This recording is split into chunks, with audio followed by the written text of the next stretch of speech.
ஸ்ரீ சங்கரா TV நேயர்களுக்கு நமஸ்காரம். இந்த இனிய காலை பொழுதிலே உங்கள் அனைவரையும் சுபதினம் நிகழ்ச்சியில் சந்திப்பதில் மிக்க மகிழ்ச்சி. இன்று 28/5/2024 இந்த நாள் எப்படிங்கிறத பார்க்கலாம் வாங்கோ.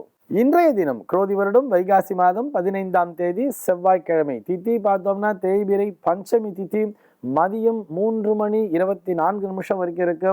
அதனை தொடர்ந்து தேய்பிரை சஷ்டி திதியானது வந்து விடுகிறது.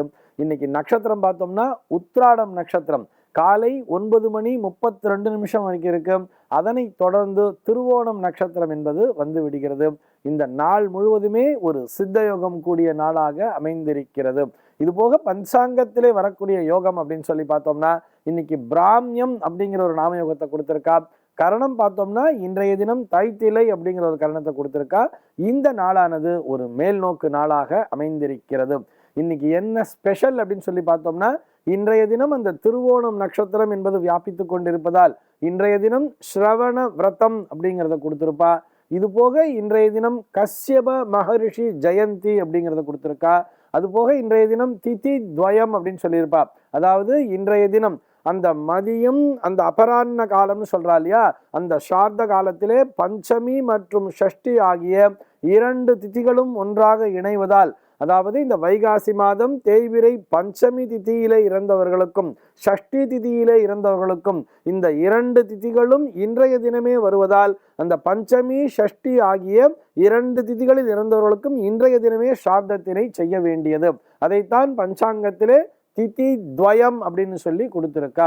இது போக இன்றைய தினம் மதியம் 2:19 அளவிற்கு அந்த அக்னி நட்சத்திரமானது முடிவிற்கு வருகிறது.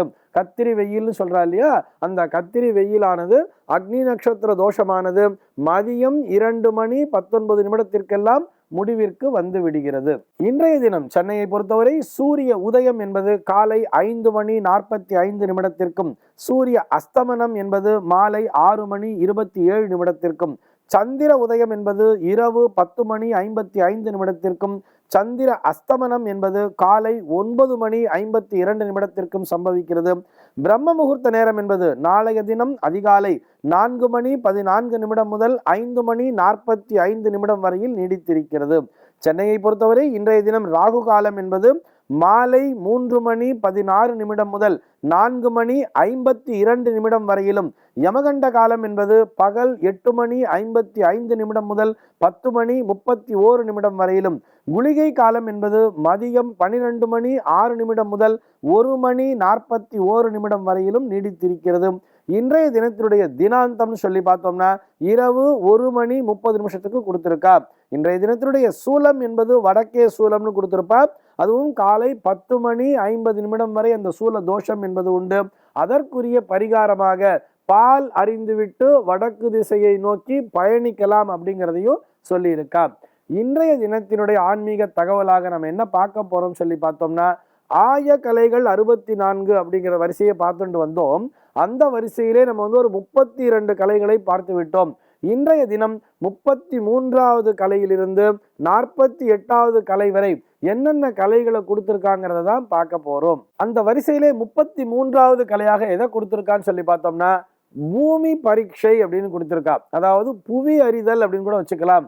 பூமியை பார்த்த உடனே, ஒரு நிலத்தை பார்த்த உடனே இந்த நிலமானது இந்த தன்மையை உடையது, இது உவர்ப்பு மண், இது இந்த மாதிரியான மண், இந்த இடத்துல இந்த மாதிரியான பயிர்கள்லாம் விளையும், இதுல பயிர்லாம் எதுவுமே விளையாது, இந்த இடத்துல ஒரு பில்டிங்கை கட்டலாம், இந்த மாதிரி நம்ம இந்த சாஸ்திரம்னு அதாவது வாஸ்து சாஸ்திரம்ங்கிறத எடுத்துக்கிறத விட அந்த மண்ணுடைய தன்மை எப்படிப்பட்டதுன்னு அறிஞ்சு கொள்றா இல்லையா.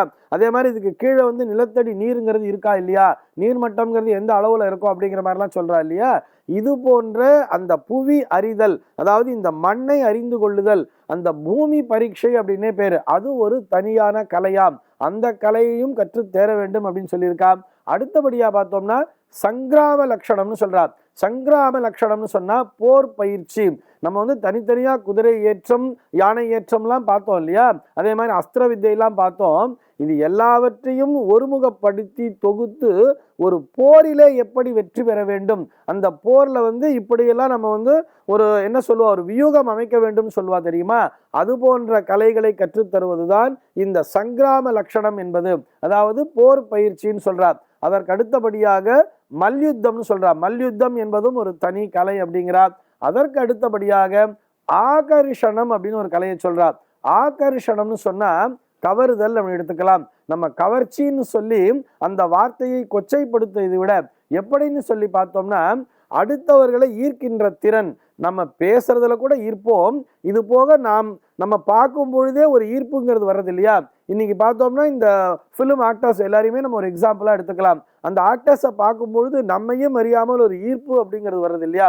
அது நடிகர்களாக இருந்தாலும் சரி, நடிகைகளாக இருந்தாலும் சரி, அல்லது நகைச்சுவை நடிகர்களாக இருந்தாலும் சரி. இன்னும் ஒரு சில பேர் பார்த்தோம்னா வில்லன் ஆக்டர் கூட நிறைய பேருக்கு பிடிக்கும். அதுக்கு காரணம் என்னன்னா அவர்களுடைய நடை, உடை, பாவனை எல்லாம் சொல்றோம் இல்லையா. அது போன்று கவருகின்ற தன்மை, ஆகர்ஷணம் என்பது கூட ஒரு தனி கலைதான். ஒரு சில பேர் பார்த்தோம்னா தனக்குன்னு ஒரு தனி ஸ்டைலை மெயின்டைன் பண்ணுவா. அவர்கள் நின்னாலே அதை ரசிக்கிறதுக்குன்னு ஒரு சில பேர் இருப்பா தெரியுமா.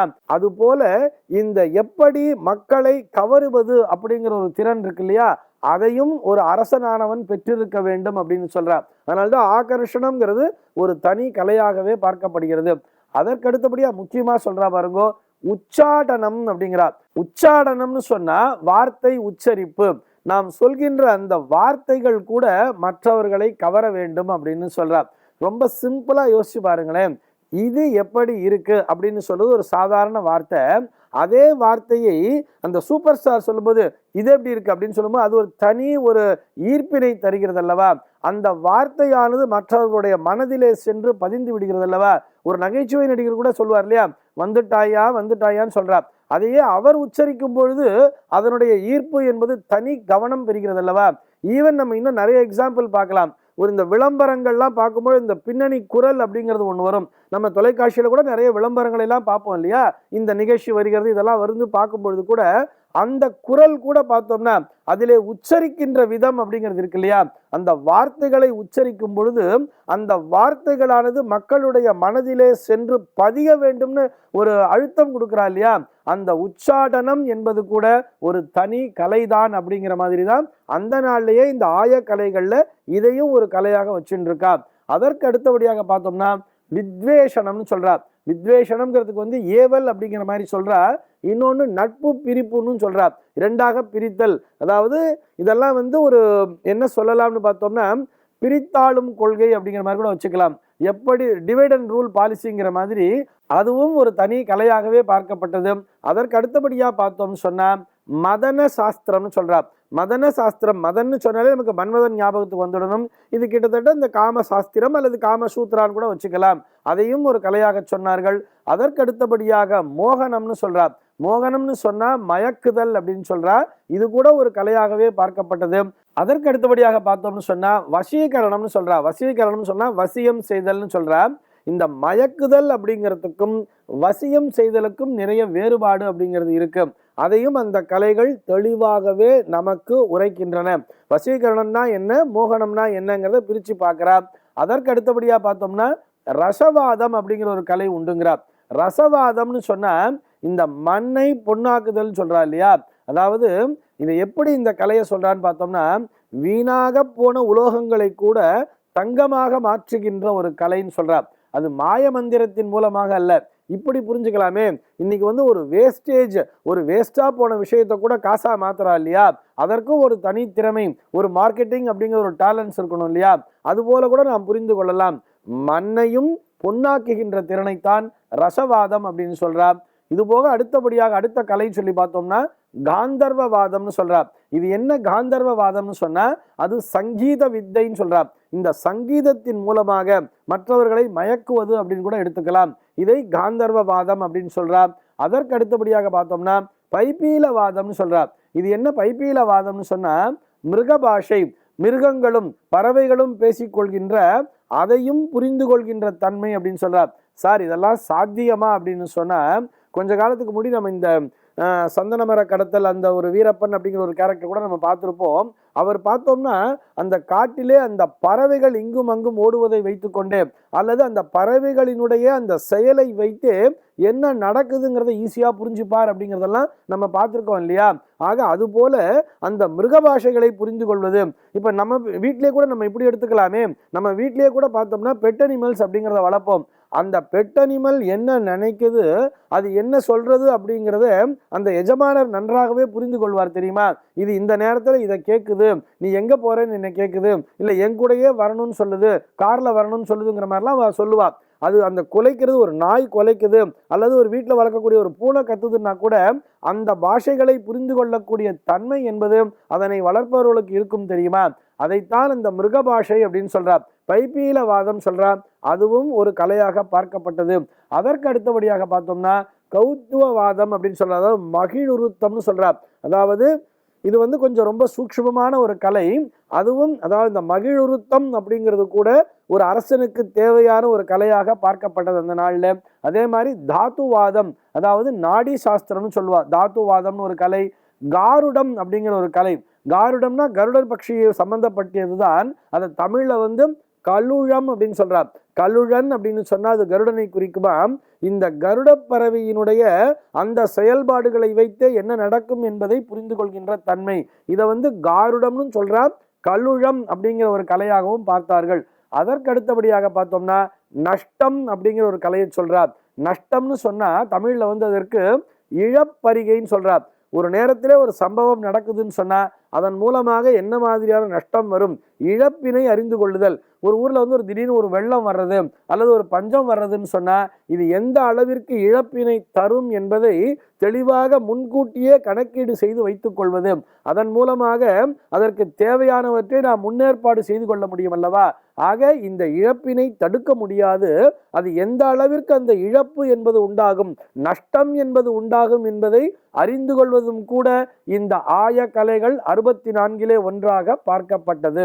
இந்த தகவலோடு இன்றைய தினம் நான் உங்களிடமிருந்து விடைபெற்றுக் கொள்கிறேன். மீண்டும் உங்கள் அனைவரையும் நாளைய தினம் அடுத்து இருக்கக்கூடிய மீதம் இருக்கக்கூடிய மற்றும் 16 கலைகளோடு சந்திக்கிறேன். இந்த நாள் உங்கள் அனைவருக்கும் சுப தினமாக அமைவதற்கு வாழ்த்துக்கள்.